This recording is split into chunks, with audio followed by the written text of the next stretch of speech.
Oh, modern man of the new century, resting in my backbone, waiting anxiously for the moment of creation. I know, in exaltation to become a flower from the seed. Your tiny feet are restless to touch the terrestrial planet of the earth. But you wait a little. Stay in the very tavern of creation, on the creasy existence of this old Mother Earth. The environment of life is not yet congenial. Sense of hearing is becoming infertile. On being lavished, the words of disgrace and thousands of unreflected facts of life are perturbed to encounter truth for themselves. Though there is a boundless pleasure in your graceful creation, from my own blood and essence of bones, yet I wish lest you should step into such a home. Flowers of which that blossom in you own lawn you do not have the right to claim your own.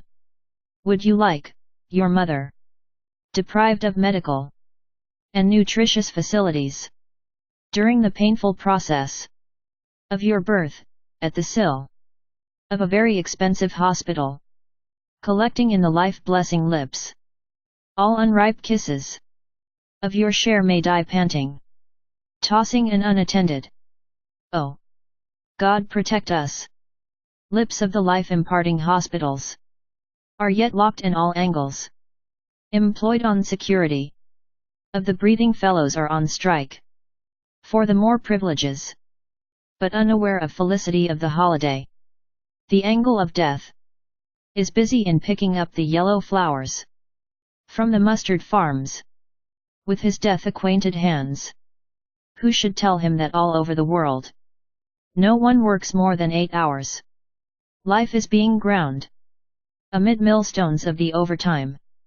Oh, my child, though attraction of the earth is pleasing, yet in the infertile yard of the school, seeding of the new flowers is forbidden, and childhood of most of the children is passing with hunger, illness, ignorance, shelterlessness, starvation, and playing with toys of war. Your future has been mortgaged in the lockers of IMF. Will you sell water in the buses, or polished shoes on the paths, instead of resting in the blossoming spring of the lap of your motherhood? Will you like to be branded like me, indebted by birth for the loan which was never spent on me? If luckily you are born alive from the exterminating womb of your mother, there is the possibility that police might arrest you without warrants, or murder you in a fictitious encounter. And eyes on the spot of occurrence may shut their lids tight. At last who will wish to eat the steaks of his own tongue? Oh, man of the new century, the atmosphere is yet replete with prejudice and stink of explosives.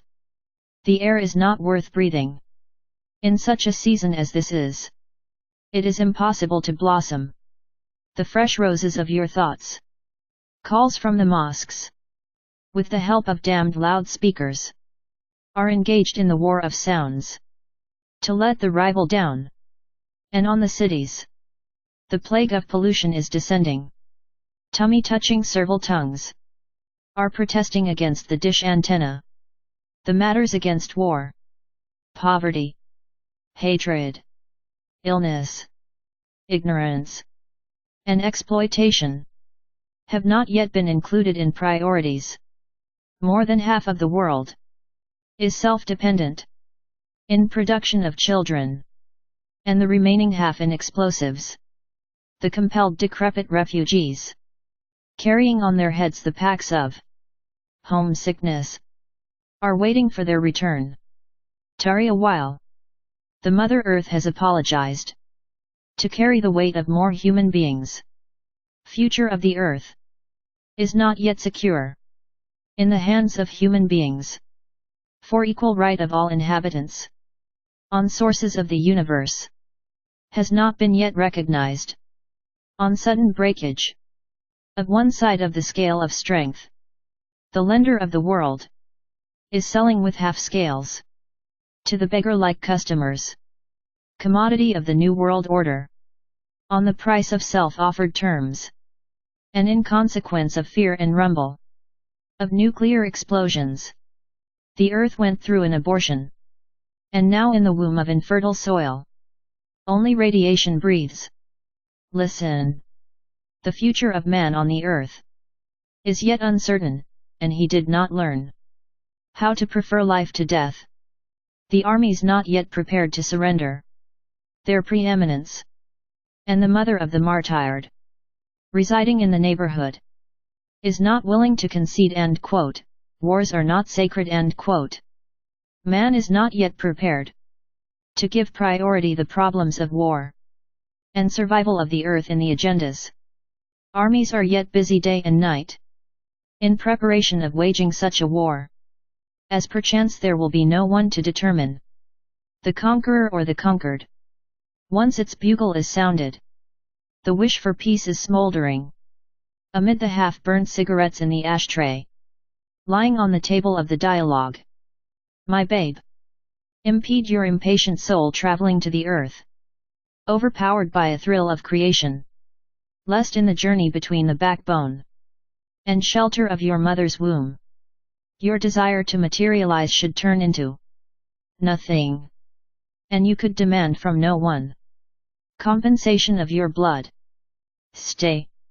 First we should decide that peace, food, education, freedom, happiness, and on the hygienic environment, either all have equal right or no one.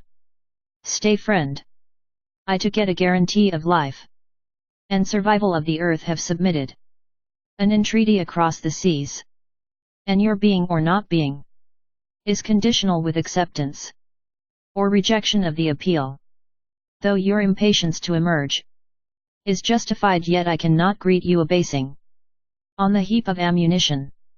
I do not like that after descending your chariot on the earth, you could not avail yourself the chance to cut the cake of the first birthday.